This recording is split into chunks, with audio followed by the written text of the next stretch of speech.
Welcome to the Empowerment Hour, a podcast dedicated to the woman ready to take charge of her life, live in her purpose, and be unapologetically authentic.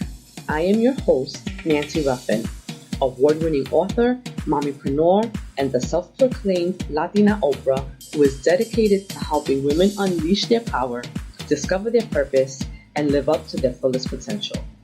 My goal is to empower you, inspire you, and help you unlock your passions and discover your purpose so that you live the most fulfilled and impassioned life.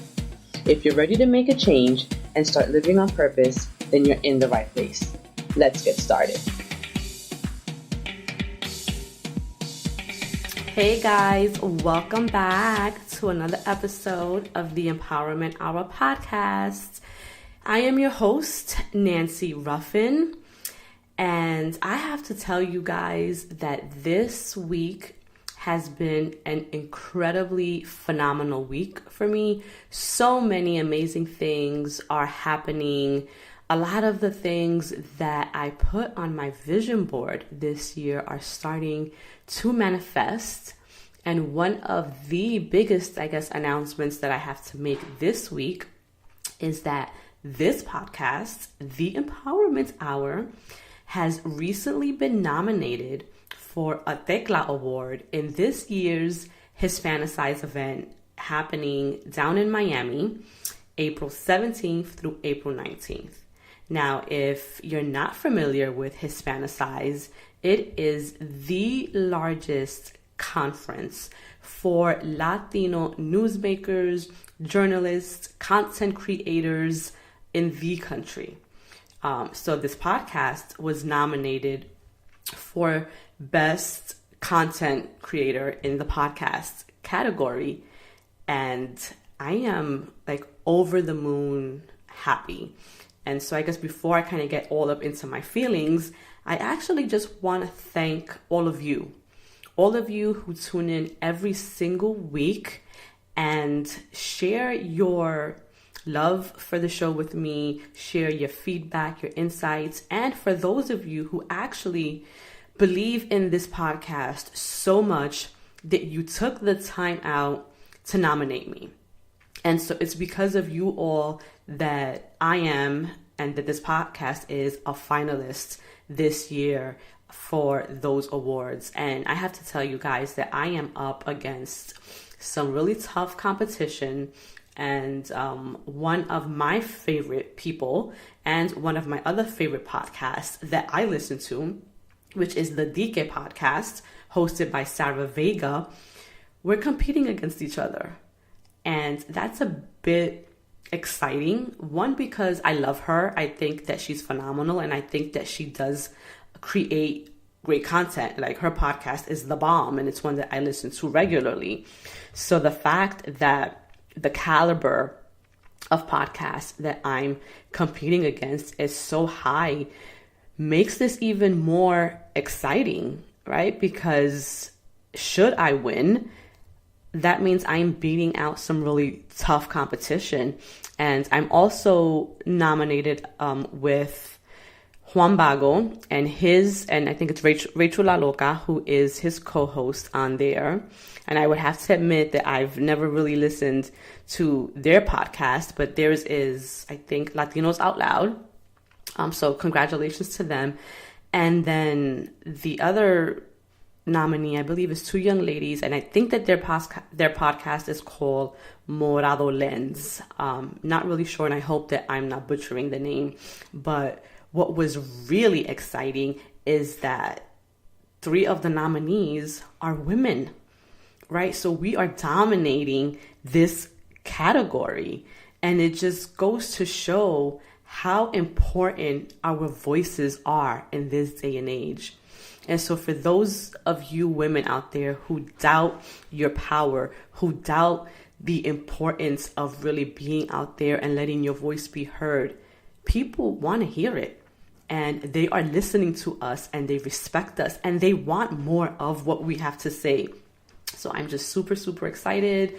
I'm humbled because this podcast has gone through so many iterations for it to be where it's at today in this podcast that I bring to you every week, it wasn't always like this. And so to see how my commitment is being recognized, it really makes me feel good, because it would have been really easy for me to give up and to just say, you know what, screw this. I'm not going to stick with this. I don't even know if people are listening. I'm not sure if I'm connecting with listeners, but apparently I am.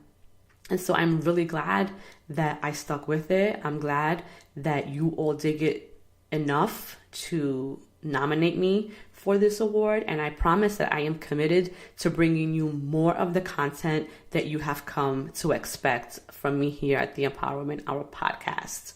So thank you guys so, so much. I can't wait for next month till I'm in Miami. Super excited. I also want to say a huge congratulations to my mentor and friend, George Urban Hibaro Torres, who has also been nominated for the Jewel Figueras Do Good Award. I think that's the category, and forgive me if I am misrepresenting it in any way, but I know that this is something that is really important to George, and it's really meaningful for him because he invests so much of his time and so much of who he is into giving back to his community. So I really, really want to see him take this award home. And last but not least, I want to give a huge shout out to my girl, Martha Luna, M-Doll NYC, also for her nomination for Best Fashion Blogger. And she is fabulous, honey. And if you guys are not familiar with her, and if you're not following her, I encourage you to go on Instagram and click the follow button now, because she's just that dope.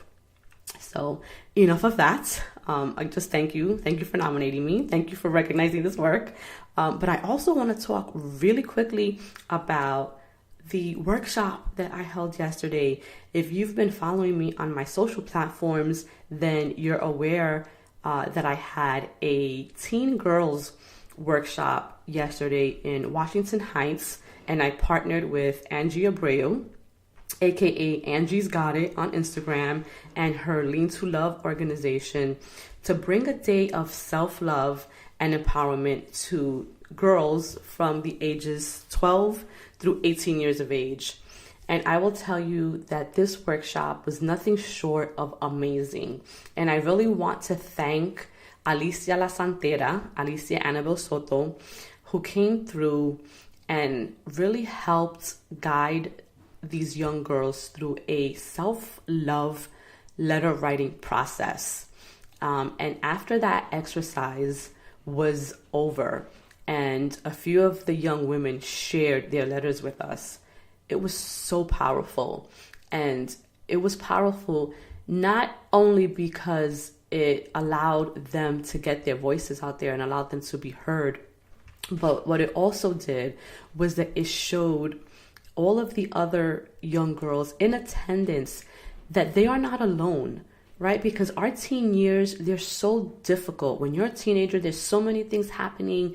Your body is changing. You're changing schools. You're transitioning from middle school to high school. You might lose some friends. You might make some new ones, and it's always really difficult. And I think that for girls, even more so, because as their bodies start to change, now they're starting to get unsolicited attention, right, from boys, from men, and they may not have the tools necessary to kind of deal with that attention, to deal with the emotions that brings. And so bringing all of these girls together and allowing them to hear each other helps to show them that they are not alone, because a lot of times when you're a teenager, you feel like you're the only one going through certain things, and then that makes you feel excluded, or you might feel ostracized, or all these other emotions that we know teen girls go through. And so Alicia really helped them navigate through all of that to ultimately come to the conclusion that despite all of those feelings that they may be feeling, that they are still worthy of self-love. And it was an amazing experience for me, just being able to provide that And I also want to thank Bella German, who is a beauty blogger. She's the founder of the Beauty Nation blog. And she came through and she really spoke to the girls, not about external beauty, but about internal beauty and the importance of defining beauty for yourself, not allowing yourself to be defined by others' definition of beauty or what they think is beautiful, right? Because we really are the only ones who can define what beauty is. And the young girls had tons of questions for her. She was very open and candid in sharing her own story and her own experiences. And I think that overall we had an amazing turnout. We had over 30 young girls. I know that the parents who accompanied them were really grateful that we had provided this type of event. And it's something that I'm really passionate about because I am committed to not only empowering women, but to empowering our young girls, right? Because these young girls are going to grow up into women. And so we want to make sure that the girls we're raising are going to be strong and confident and independent and love themselves and love each other and believe in the power of collaboration and supporting each other and really fostering that sisterhood. So I just want to thank everyone who came out yesterday. I want to thank everyone who believes in this work that I do, because this event, I didn't charge for it. It was absolutely free.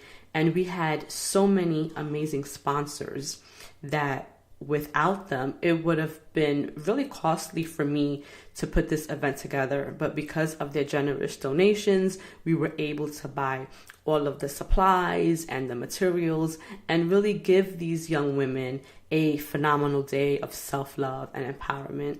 And if you want to check out the photos from the event, you can head over to our Instagram page at @thefiercewoman_, or you can also visit our website at www.thefiercewoman.org. So now, to get into this week's topic. So this is a topic that I've been wanting to talk a while about because it's always a huge topic of discussion in my family. And so I'm going to be having my sister join me shortly, and we're going to talk about what it means to be Latina, the many forms of identity, I guess, that we subscribe to ourselves because we are such a mix of various races or cultures, or, you know, we're a mix of Africa, we're mixed, you know, with Spain, and we also have indigenous blood, right? The Taino Indians from Puerto Rico. And so in my family, this has always been a touchy topic because I think historically for many Latinos, they have had a really difficult time embracing their blackness. And I'm not going to get into any of the specifics because I want to patch my sister in, and I want us to have that dialogue about what that was like for each of us. And because we look differently, it's always been a really interesting dichotomy in our household. So I am going to be patching my sister in so that we can get this dialogue started. So we are back, and joining me, as promised, is my sister, Diana Olmedo. Say hi, Dee. Hello. Hi, everyone. How are you out there? So first, let me thank you for taking time out of your evening to join me on this discussion of what it means to be a Latina or a Puerto Rican, however I guess we identify ourselves. But this is something that we talked about and we talk about all of the time. So I guess yes, we do. To start it off. Well, thank you for having me too. Oh, anytime. I guess culturally and ethnically, how do you identify? I mean, I think culturally and ethnically, I'm pretty sure that most people kind of have that down. I identify myself as a Puerto Riqueña. You know, that's just, I mean, you know, we've talked about this, you know, the food that we eat, you know, the languages that we speak, the music we listen to, the traditions that we have. I think all of that kind of makes up, you know, just makes up what we identify with as far as culturally and ethnically. So I would definitely say, you know, I identify as a Puerto Riqueña. Okay. So considering that we also are American and we have things in our culture that are very Americanized, why do you identify with that as well? You know what? It's funny. The funny thing is I feel like if I'm like anywhere within the continent, so USA, like I feel I will always say I'm Puerto Riqueña if people ask me like, who are you, where are you from? Right. You know, like that. Whenever I'm traveling outside the country, I do identify as I'm American, obviously. You know, and then I'll always, you know, add the caveat like, oh, but you know, my parents are Puerto Rican. You know, like right. I'm not right. Like I'm not just American. But yeah, I feel like if I'm within the States and people ask, I usually identify with being Puerto Riqueña. But if I'm outside the country, then I'll always kind of start with American first. That's really interesting that, you know, and it's funny though, because I think that the same holds true for me, you know, that right. that within the country, I do identify as Puerto Riqueña. Like I never say, you know, I'm American. And I guess because we're in America, it's almost an unspoken truth. Like we know that we're exactly. Americans just because right. by way of living in this country. But right. when we're outside of the country, we want people to know where we're from. And so exactly. that we say we're American, you know, but right. of Puerto Rican descent. Yeah, I mean, it's funny. I mean, when Johanny and I went, we went to Europe, and I don't know where we were at. We actually, we went to like a traditional like Spanish restaurant, and you know, we could obviously speak Spanish. So they asked us where we were from, and we were like, no, we're American. You know, and then the waiter that was waiting on us was like, oh my God, but you speak Spanish, and then you know, then you kind of go into right. well. You know, but I think that when you're outside the country, I don't know. I mean, look, I'm proud to be Puerto Rican. I'm proud to be an American. You know, I feel connected to both, just the same. So, yeah, I mean, I would definitely, you know, consider myself obviously both. I just think that depending on where you are is what, you know, I guess what you're going to lead with in a conversation when right. someone's asking you. Okay, so now I want to touch on something a little bit more sensitive, and that's race, and especially right. for Latinos. So as far as race, how do you identify? And this is something that we talk about a lot. All the time. Yes. I mean, and it's kind of been a staple conversation in our household, I think, you know, just through many, many years. You know, and for me, it's really difficult to identify race. It's something that I struggle with, and not because I want to deny any part of me, right. but, you know, how do you... But I think, you know what, I think that's precisely you know, why. But you know what, I think that's right. precisely why, because you don't want to deny any part of you. So exactly. by claiming one, it's almost as if you're denying the other. The others, right. So, you know, so for me... Generally, it's a question that I don't answer, or I leave blank if ever on a form. And you know, the forms have gotten a little bit more savvy now, where it's like white, non-Hispanic, you know, right. black, Hispanic. You know, they right. have all these different options. But you know, it's hard. I mean, we can't be just. I feel like we can't be. Well, right. Because technically you're not white, technically, race. I'm not. And right. you're not black, technically, right. you know, we're talking about, I guess. And then I guess what level, or I feel like we're almost going back to like the 1960s or right. like the paper browns, like the paper bag test. Does What? your skin have Yes. to be, or how dark? Yes. Right. Yeah. So no, I agree with you there. You're absolutely right with that, and I think that is really that is what people really, really struggle with, because our parents, For anyone who has seen pictures of our family, our dad is a very white Puerto Rican, right, and mom is a very black Puerto Rican, right, and there's no denying it. We're talking about and when we're talking about skin tone, skin color, right. So which is why you and I, we kind of fall in between, right. So it's one of those things, and I know you and I have gotten into very heated discussions about it because. Where you have jokingly said like, oh, well, she doesn't believe in the Afro-Latino term and right. things like that. And I've always stressed that, no, I don't. I don't identify as being an Afro anything because I do feel that identifying that is denying the fact that, we have European ancestry, that we have indigenous, ancestry. So, I'm never going to claim right. any one thing. Like, this is what makes us up, and that's what I teach my kids. I teach them that this is what it is. It's that this is what makes up Puerto Ricans in a whole.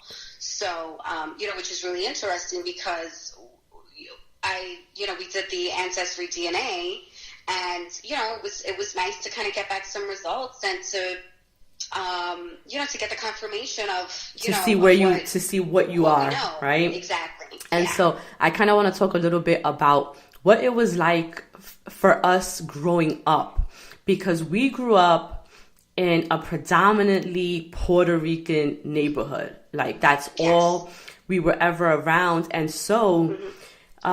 I don't think that, like, these conversations were never really had with us growing up. Like, I don't remember us ever talking about race or any of this as young kids because we all kind of looked like each other. And even if there were darker Puerto Ricans, I didn't see the blackness. I don't even know if that makes sense, but because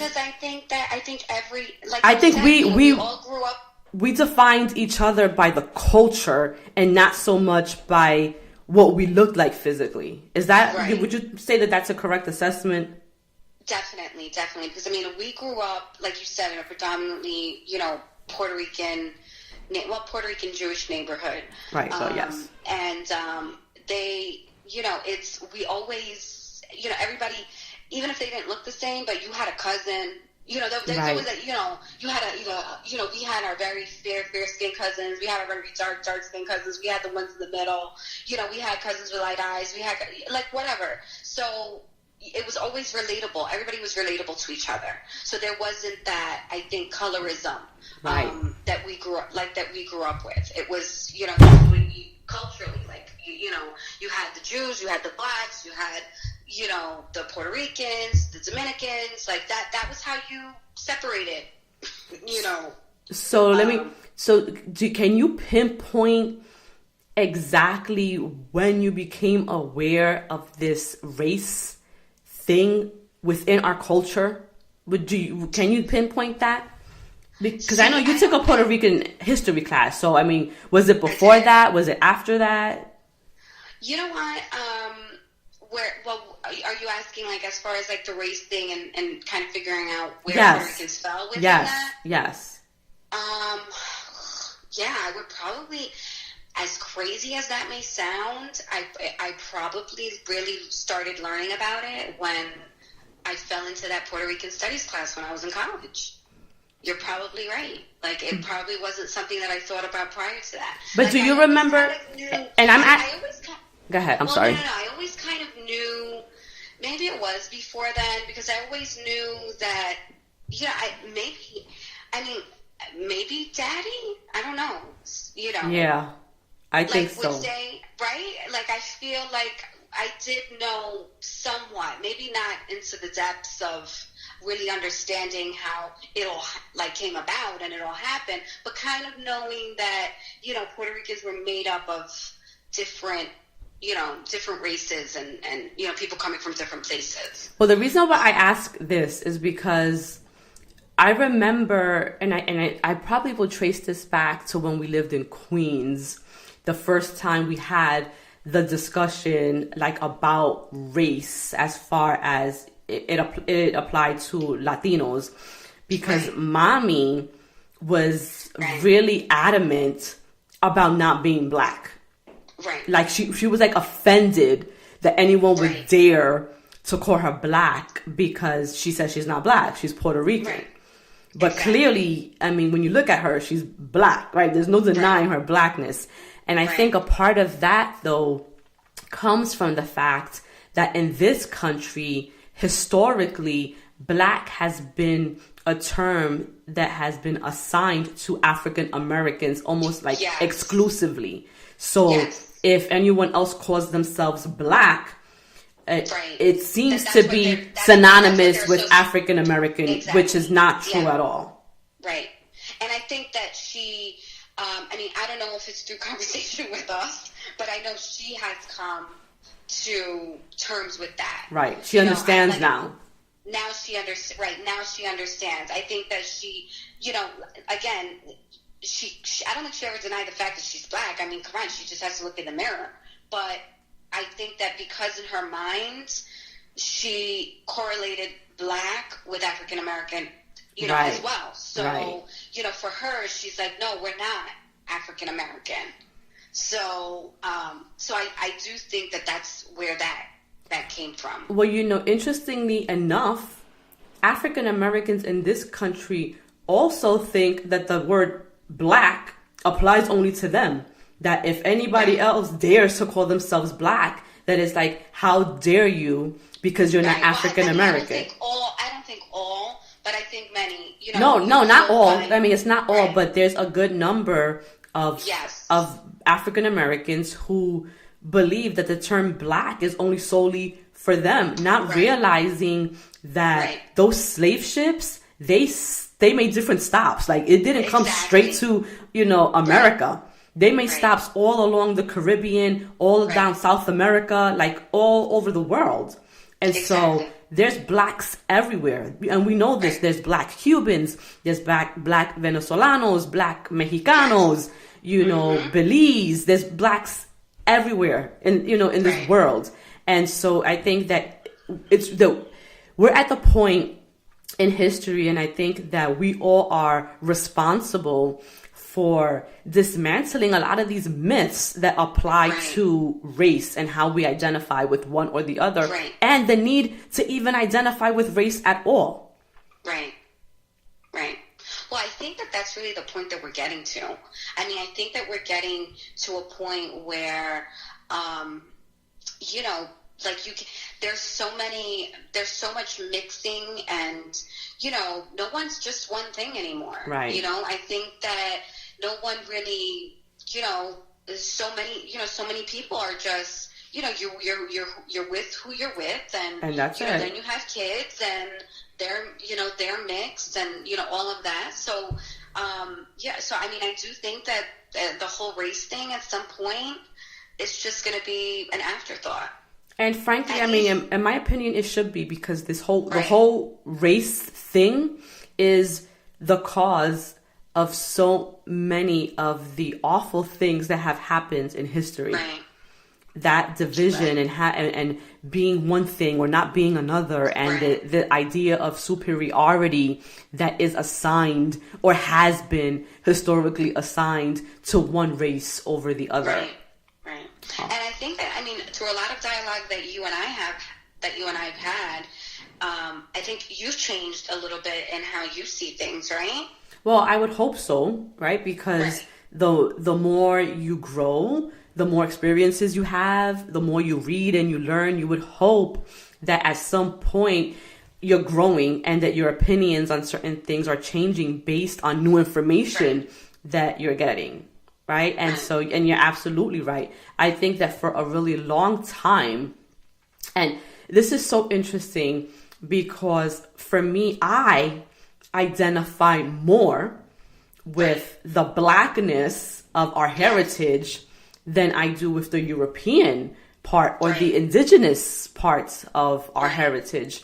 And for me, it's solely based on what I see in the mirror, not what people see when they look at me, but by what I see. The fact that the texture of my hair is not European in nature, right? I don't have those European features like the fine nose and the slim lips. You know, my nose is pretty, not big, but it's not fine. You know, it's not thin. It's wide. You say I have a butt nose.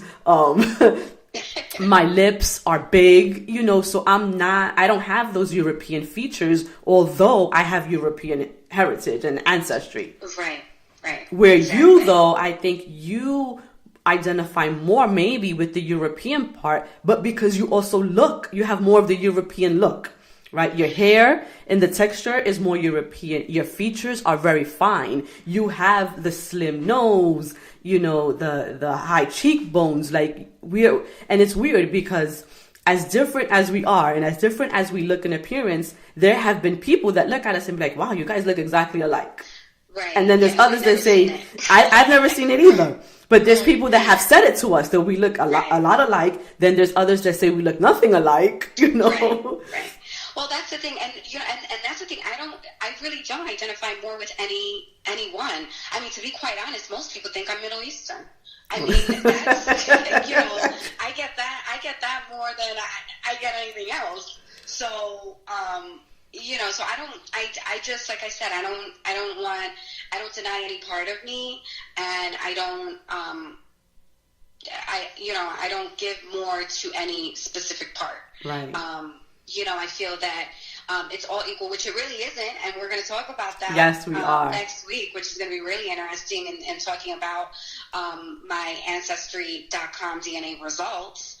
So that's going to be an interesting show. We can go through, you know, kind of the percentages and all of that, because it is, you know, it is eye-opening. It really is. See, right? And, you know, to see where you come from. Where you come from. Yeah, absolutely. And, you know, and I think that's where I'm going to kind of end tonight's episode, because we're going to get much deeper into this conversation next week as we talk, you know, about the results. And for those of you out there listening right now, what we're going to do is that we're also going to do a Facebook Live on this. So while we're recording the podcast, we're also going to be doing a live stream of the discussion that my sister and I are going to be having. Hopefully we'll have other family members around who can kind of chime in on the discussion. But the purpose of this was really to kind of shed a little light on a topic that a lot of Latinos talk about, many still struggle with, you know, because we know within our own communities, people still have a hard time with their own blackness. Even if their skin isn't physically black, they still have a hard time identifying with their African roots and their heritage. And this is something that we wanted to talk about because it's important to show that there's nothing that you should be denying about yourself, because it's the fact that we're this mix of so many different parts of the world is a beautiful thing. Right. You know, and not only that, but for you, you know, as a person, I mean, for you to know where you're going, you got to know where you come from. And Absolutely. You have to be happy with that. And you have to be content with yourself. And once you know yourself, and I mean in every way, shape, or form, you know, once you know yourself, you know, the sky's the limit. Then you know where to, you know where you can take it. But if you are denying parts of yourself, or if you're, you know, broken or half a person, or, you know, whatever the case may be, you know, until you work through that, right, you're never going to, you know, you're never going to push forward or at least to your full potential. So, you know, this is a wonderful topic, and I'm so happy that you're talking about it and that you invited me to speak on it as well. Well, first of all, thank you for being on. I can't wait until we go through the actual results. And for those of you out there, thank you for tuning in as you do every single week. You are appreciated, and make sure that this week you go out there, you are focused, you are doing purposeful work, and that you're crushing those goals.